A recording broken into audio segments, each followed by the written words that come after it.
My father sold our house while I was at war to make my brother's wedding look like a movie. I was halfway through a 12-month deployment in the Middle East when my dad texted me a photo of the old house with a sold sign planted in the front yard. No explanation. No heads up. Just that one picture and a thumbs up emoji like we were trading baseball scores and not discussing the home I grew up in. The same house where my mother died in her sleep. The same driveway where I learned to ride a bike and later park a stick shift without stalling. I remember staring at that photo in my cot, surrounded by concrete walls and the low, vibrating hum of distant generators. At first, I thought I'd misunderstood. Maybe Dad meant the neighbor's house. Maybe he was joking. But then he followed up with a voice memo, slurred and casual. Figured you'd want to know. Got a hell of a deal. Market's insane right now. Timing's perfect. Perfect for who? I listened to it 5 times before I threw my phone against the bunk. I wasn't even mad at first, just stunned. Like I was floating out of my own body. Because here's the thing. That house wasn't just wood and drywall. It was the last piece of Mom we had left. She'd picked every tile in that kitchen. Left her handwriting on taped-up recipe cards in the pantry. Her rose bushes still lined the backyard fence like soft pink soldiers standing guard over memories we never dared disturb. And Dad sold it like it was a used lawnmower he didn't feel like maintaining anymore. I couldn't sleep that night. I kept staring at the picture, zooming in, like if I looked hard enough I'd find some explanation. A mistake. A clue that this wasn't real. But it was. The bushes were gone. The porch furniture too. Emptied out and sanitized. The house was sold. I didn't ask questions for a few weeks. I kept it buried under duty reports, night patrols, chow hall noise. Every time I picked up the phone to ask him why, really why, I stopped myself. Because I already knew what he'd say. Something practical. Detached. Cold. He'd say, you weren't living there anyway. Then came my brother's text. 3 weeks after the sold photo. It was a group message to the whole family. A link to a glossy wedding website with a countdown timer and looping video of him twirling his fiancée in a wheat field. At the bottom of the screen was the venue address. A rural estate with manicured gardens, a pond, stables. I clicked through the gallery. It was our house. Or at least, what paid for it. I could tell. Not because he said it. He didn't. But because I recognized the value. The chairs alone were worth more than my deployment bonus. The champagne tower? The string quartet? The private chef? This wasn't some Pinterest dream. This was a curated spectacle. A magazine spread come to life. And then I saw the header on the RSVP page. A family-funded celebration of love. I slammed my laptop shut so hard I cracked the hinge. Family-funded. You mean the family that didn't even tell me they were selling the house? The son who was deployed, halfway across the world, living off cold MREs while my dad cashed in every inch of our history to buy my younger brother his happily ever after? Yeah, that family. I didn't respond to the message. I didn't RSVP. I didn't say a word to my brother or to my dad until 2 weeks before the wedding, when a letter arrived. Handwritten, no return address, just my name. Inside was a folded invitation and a note from my stepmother, Janice. You're of course invited, but we understand if you can't attend. We just didn't want you to feel excluded. You've always been so independent. So independent. That was her polite way of saying, you're not really one of us anymore. They'd made peace with the idea that I wouldn't be there. They were probably hoping for it. My presence would have complicated the photo ops. A soldier in uniform makes people ask questions. Makes people notice who wasn't in the pictures. Still, I said nothing. I waited. And with each passing day, something inside me hardened. The story hadn't even begun to unfold. But deep down, I knew this wasn't going to end with polite distance. Because when someone sells the only thing you have left of your mother, just to buy your brother a cinematic wedding, that isn't just a betrayal. That's war. And for the first time in a long while, I was coming home. I landed 3 days before the wedding. Didn't tell anyone I was coming back early. Not Dad, not my brother, not even Janice. I'd been granted leave, and instead of spending it on rest or recovery, I used it to walk straight into the center of the storm. The air back home felt thick, heavy in a way that made my lungs work harder.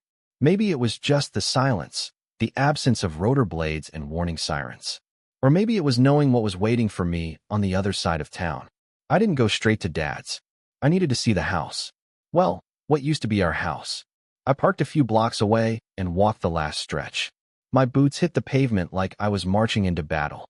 The neighborhood looked the same.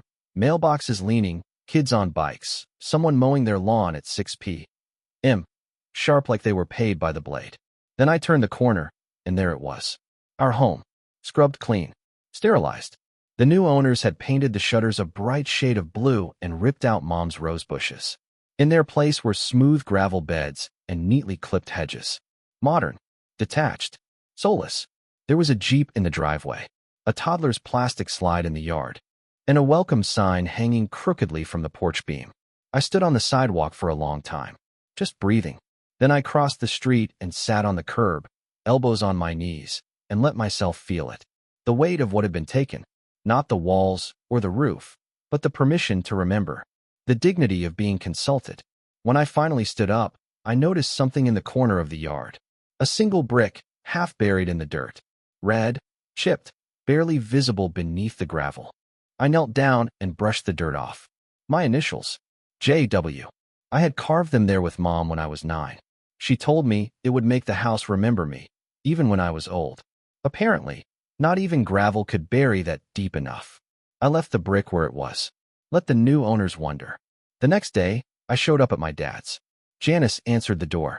She gasped when she saw me, hand flying to her chest like a cartoon character. Jackson? Oh my God. We didn't. Are you okay?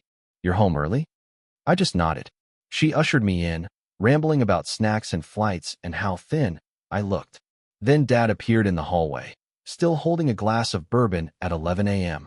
He blinked at me like I was a memory he hadn't asked to revisit. Well, I'll be damned, he muttered. I didn't smile.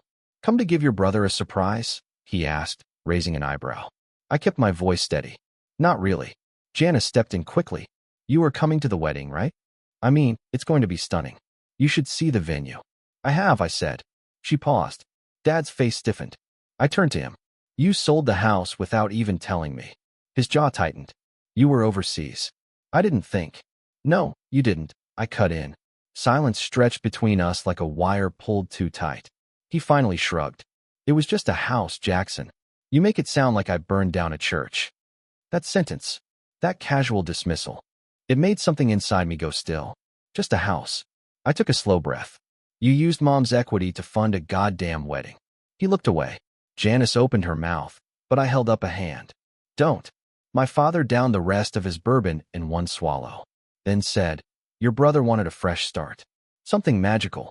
I figured it was a good trade. A good trade. I laughed, dry and bitter. You traded memory for aesthetics. He didn't respond, didn't apologize, didn't even look guilty. So I left, and I knew, without a doubt, I'd be at that wedding. But not as a guest. The morning of the rehearsal dinner, I drove out to the venue. Not because I wanted to see it. I already knew what it looked like. I'd memorized the online gallery the way you memorize a scar, unconsciously, obsessively. I went because I needed to see it in motion. Needed to feel the weight of what they'd built on the grave of what they'd erased. The estate was 15 miles outside town. You could see it rising from the fields like something out of a fairy tale, all white arches, stone paths, and golden lighting rigs being tested against the blue sky. When I pulled up to the security gate, the guy with the clipboard barely looked at me. Vendors enter through the service road, he said. I didn't answer, just held his gaze. He squinted. You here for the Wilcox wedding? I nodded. I'm the brother. He looked surprised. Oh, right. Go on in. I drove through the gates, past rows of imported white chairs and a team of florists fluffing arrangements like they were styling magazine covers. Everything was curated, symmetrical, spotless, artificial. There were no mistakes here. No surprises. Just like they wanted. I parked near the barn, where I could see the catering trucks being unloaded. Servers in black polos carried silver trays inside. A wedding planner stood in the center, clipboard in one hand, headset clamped to her ear. Then I saw him. My brother, Caleb. He was laughing with someone, probably the photographer, buttoning up a crisp white shirt and sipping from a branded coffee cup. I hadn't seen him in over a year. The last time we spoke, he was asking me to write a recommendation letter for a job he didn't get. The time before that, he was asking for a loan. Funny how he stopped calling once the money stopped flowing. I stepped out of the car. He turned and froze. Jackson. I nodded. Nice view, huh? He blinked, then looked around like I'd brought trouble with me in the passenger seat. Man, I didn't think you were going to make it. I wasn't invited. He rubbed the back of his neck. It wasn't like that. No. He sighed. Dad said you'd be busy. Said you weren't into this kind of thing. This kind of thing looks expensive. He chuckled nervously. Yeah, well, you only get married once. You hope. He flinched at that. I let the silence hang for a beat. I saw the house, I said. His eyes dropped. You didn't think I'd care? It's not like you live there anymore. Didn't know that was the requirement for belonging to a place. He glanced toward the barn, like he wanted to escape. But I wasn't done. You know what that house was? I asked. He didn't answer. A memory vault. Every inch of it. Mom's handwriting in the pantry. Her perfume soaked into the closet carpets. You replaced that with a gelato cart and flower arches. He looked up then. I didn't ask for the house to be sold. But you didn't say no. I didn't know he was going to use the money. I stepped closer. You didn't ask. Because deep down, you liked it. You liked the story where you were the golden son who got the dream wedding, and I was the shadow in the background. Convenient, expendable. His jaw clenched. That's not fair, isn't it? He looked at me hard. I didn't tell him to sell it. But when he did, I didn't fight it. Because for once, it was about me. Not Mom. Not you. Just me. I stared at him. There it was. The honesty. The part no one wanted to say out loud. He swallowed. I was always the afterthought. The kid everyone forgot about until he needed fixing. You had the army. The purpose. The spotlight. I blinked. That hit differently. You think I signed up to be worshipped? I asked. I signed up because I didn't know what else to do after she died. Because I couldn't breathe in that house anymore. He looked away. I didn't ask for a spotlight, I said. I asked to be remembered. We stood there, two suns orbiting the same ghost. Finally, I turned. Nice wedding, Caleb. Hope it's everything you wanted. He didn't stop me. But he didn't look away, either. I didn't go back to the motel. I drove. Just kept my hands on the wheel and the radio off. Windows cracked enough to let the late summer wind sting my face. The air was thick with dust and smoke from a nearby field burn. It clung to my clothes, my hair, the inside of my mouth. I ended up on the far edge of town, where the roads narrow and the houses start to lean sideways like they've been listening too closely for too long. I parked outside the old VFW hall, the one where my mom used to volunteer on Sundays, ladling soup and pretending everything was fine. I sat there for a while, watched the sun crawl down the power lines, thought about driving to the airport, about skipping the whole damn show. But something kept me tethered. A sense of duty, maybe, or something darker. A desire to see the machine up close before it chewed up the last of what we were. The night of the rehearsal dinner, I didn't walk in, I watched.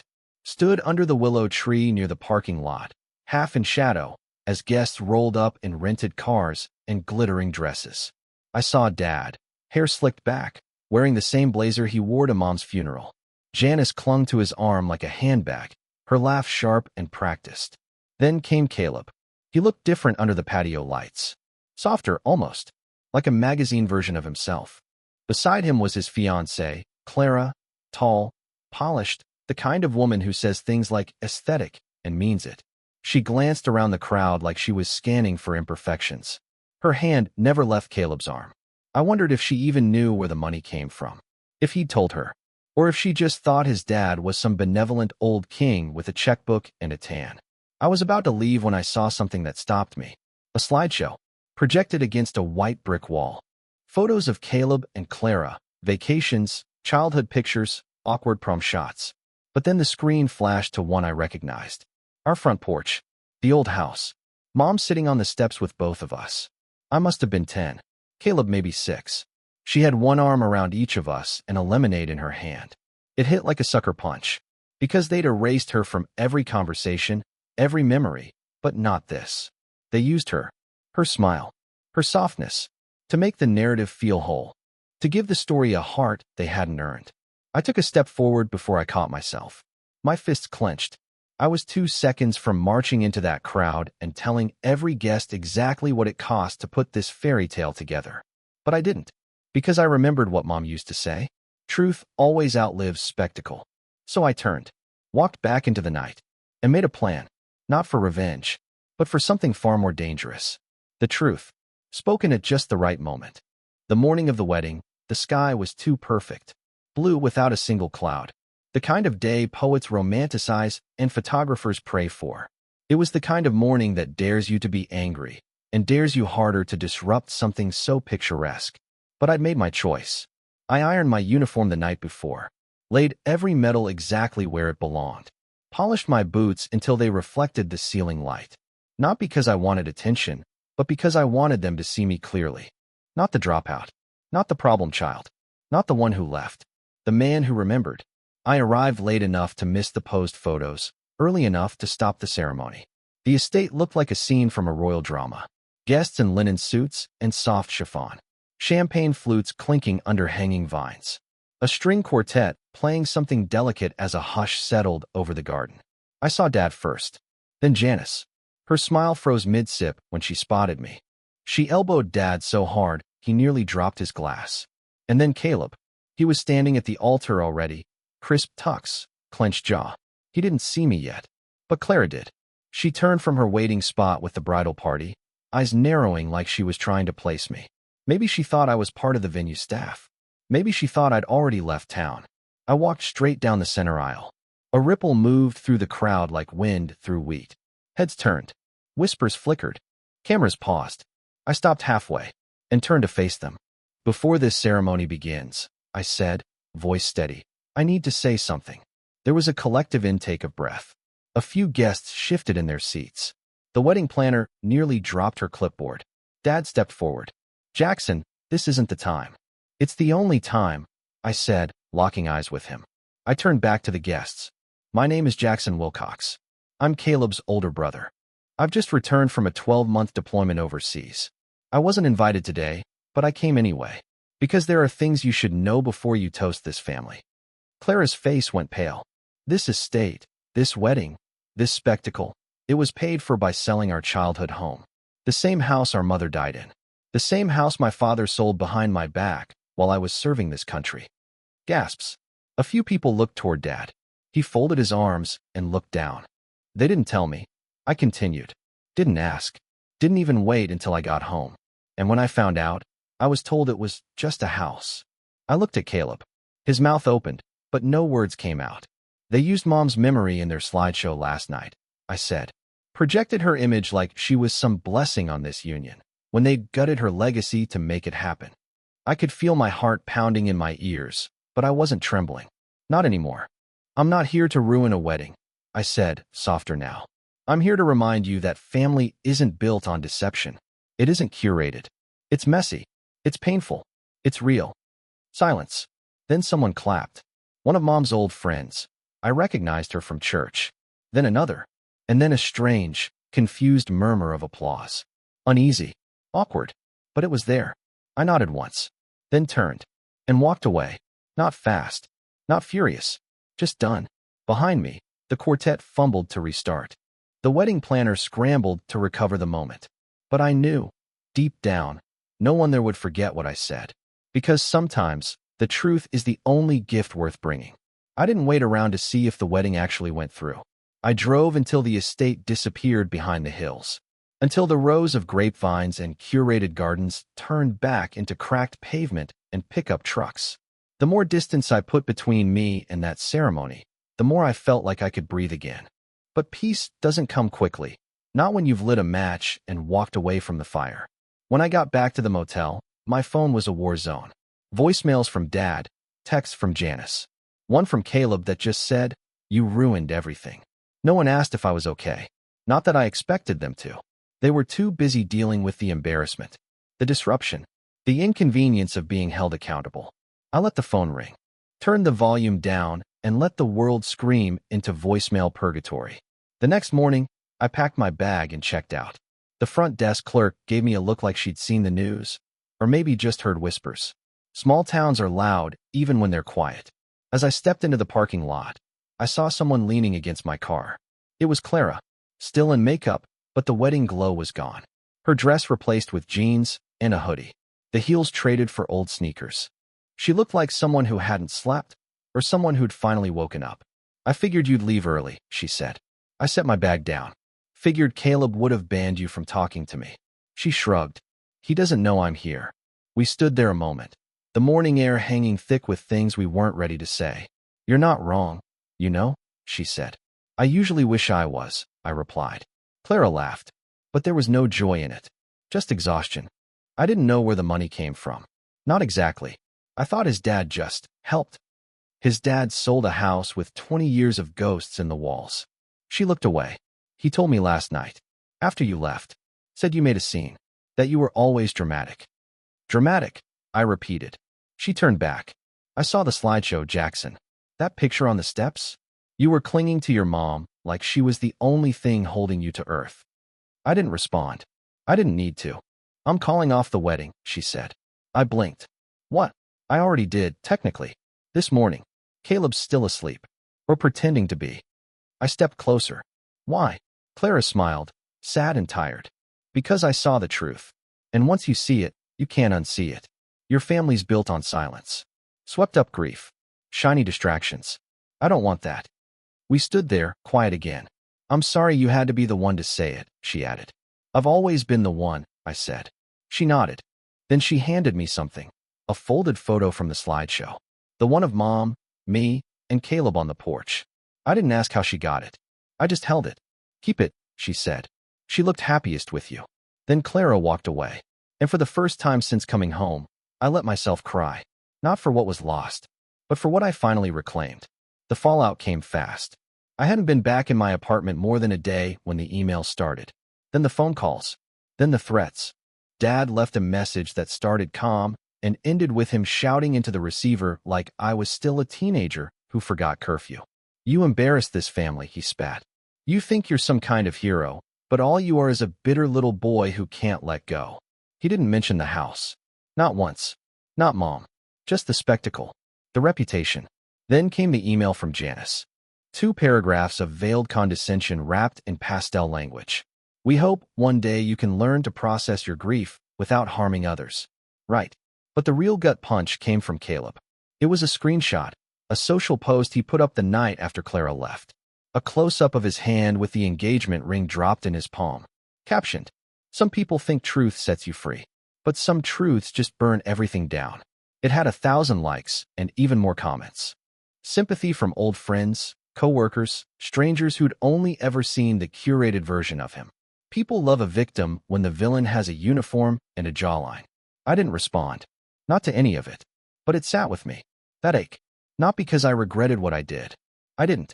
But because sometimes telling the truth feels like pulling out a knife you didn't know was keeping you alive. A week passed. Then 2. The noise died down. Or maybe I just stopped checking. I went back to work. Tried to sleep normal hours. Ate meals that weren't vacuum sealed or warmed in silence. But something still felt off, like I was walking around in a world where gravity had changed and no one else noticed. Until the envelope arrived. No return address. Just my name, handwritten. Inside, a letter, folded once. It was from Clara. Jackson, I thought you'd want to know. I'm moving. Not far. Just out of state. Somewhere quieter. Somewhere new. A place without old ghosts and white fences hiding rot. I don't blame Caleb. Not completely. He's a product of that house. Of that silence. Maybe I was too. But I wanted to thank you. For telling the truth. For being the only one who didn't flinch when it hurt. That picture? The one you kept? That's who she was. Not the slideshow version. The real one. I hope you find more of her in yourself. Be well. Clara. I read it twice. Then again. Then I folded it carefully. Tucked it behind the photo in the frame I'd bought that morning without knowing why. I placed both on the shelf beside my mother's old recipe box. And for the first time in years, I didn't feel like a ghost in my own story. I felt like a man who had finally said what needed saying, even if no one wanted to hear it. A month passed, then another. The wedding photos never went up. I checked, not because I cared about seeing them, but because I needed to know what narrative they chose. If they'd pretend it happened. If they'd post staged portraits from a day that didn't survive the truth. Nothing. The planner's website had quietly removed the Wilcox event from their calendar. The estate's blog, once full of floral arrangements and catered bliss, skipped that weekend entirely. Caleb disappeared from social media for a while, then resurfaced with a gym selfie and a caption about resilience. I didn't comment. Didn't like it. I just stared at the photo, wondering how long it would take him to forget again. Dad didn't reach out. Not once. Not even when Thanksgiving rolled around. I spent it with some friends from my unit. Other guys who knew what silence meant. We grilled outside, played cards, watched bad movies. No one asked about family. No one offered apologies they didn't mean. And still, the house haunted me. Not as a place, but as a story. A memory loop I kept replaying. Mom planting those roses in the spring. Her laugh echoing from the kitchen. The way she used to hum to herself when folding laundry, like the rhythm of the task kept her tethered to something softer. That's when I decided to go back. Not to the wedding estate. Not to Dad's. To the curb in front of the house. I parked 2 blocks away. Walked the familiar route with hands in my pockets and my heart in my throat. It looked the same. Sterile, modern, efficient. A new family lived there now. Kids' bikes on the lawn. Halloween decorations still tangled in the porch light. But the gravel bed was still there. And so was the brick. I crouched, brushing the dirt away again. J.W. My initials. My mother's legacy. Still there. Still ours. I didn't take it. Didn't need to. Because I finally understood something. This story wasn't about the house. It was about everything they tried to bury with it. And everything I chose to unearth. Before I left, I pulled out the photo of Mom. The one Clara gave me. I didn't leave it there. I just held it. Let her look at the home she'd made one last time. Then I whispered, "You deserved better." And walked away. Not broken. Not bitter. But finally free. Winter came in quiet. No calls. No sudden apologies. Just cold mornings, black coffee, and the slow thaw of a man relearning stillness. I kept the photo on my desk, framed in simple oak. No captions. No backlight. Just Mom, smiling like she knew everything would end up here eventually. Sometimes I'd talk to her. Not out loud. Not in some cinematic, candlelit ritual. Just silently. When the wind hit the window just right. Or when the smell of her old banana bread recipe drifted from a neighbor's oven. That's the funny thing about grief. It stops asking for permission after a while. It just becomes part of you. One morning in early January, I got a letter. Real mail. No stamp. Just an envelope slipped through the door. It was from Caleb. His handwriting was still messy, like he never outgrew high school. Inside was a single sheet. "I don't know what you want from me. An apology? A reckoning? A reunion? I don't have any of that. What I have is this. I saw the brick too. The one you carved. The one she helped you with." I went back. I think about her a lot these days. About what she'd say if she saw what we did. Who we became. "You always thought I didn't feel it. That I just coasted through while you carried everything." Maybe I did. But lately, it's like that weight finally found me. I'm sorry I didn't stand up. Not just at the wedding. All those years before. I should have fought harder for the things that mattered. You were right, Jackson. About the house. About Dad. About everything. I'm working on fixing it. I don't know what that looks like yet. But I thought you should know. You weren't the only one who remembered. No signature. Just that. I sat with it a long time. Didn't cry. Didn't rage. Just breathed. It didn't fix anything. Didn't undo the silence or the years of pretending. But it cracked something open. And maybe that's all healing really is. Tiny, stubborn cracks in a wall they thought would never break. I folded the letter. Placed it beside the photo. And whispered, "He's trying, Mom." For once, that was enough. Spring came like a whispered apology. The days got longer. The air turned soft. The world unfurled itself without asking for permission, like it always does when it's tired of being cold. I'd started going for walks again. Not far. Just around the block. Past the little bookstore Mom used to love. Past the diner where Dad once laughed like a human being. Places that still felt haunted, but less so. One Saturday, I stopped at a community yard sale out of boredom. Rows of old dishes, baseball cards, forgotten picture frames. I wasn't looking for anything. But I found something anyway. Tucked between 2 cracked mirrors was a dusty, leather-bound photo album. I flipped it open. It wasn't ours, not technically. But the faces inside could have been. Mothers with tired eyes and radiant smiles. Kids half lost in overexposed backyard snapshots. Sunday dinners on worn tablecloths. I bought it for $5. Took it home. Placed it on the shelf next to Mom's photo. And realized something as I stared at it. Memory doesn't need permission to be sacred. It doesn't need a deed or a name on a mailbox. It just needs to be kept. That night, I wrote a letter. Not to Caleb. Not to Dad. To me. The me who stood in that empty yard, staring at the sold sign. You are not forgotten. You are not wrong. You are not alone. Let them curate their stories. Let them decorate silence. You are building something real, even if it's quiet. Especially because it's quiet. I sealed the letter and tucked it into the back of the photo frame. A time capsule. A reminder. Not everything that's broken needs to be rebuilt. Some things just need to be remembered. And some wounds don't close. But they stop bleeding. Eventually.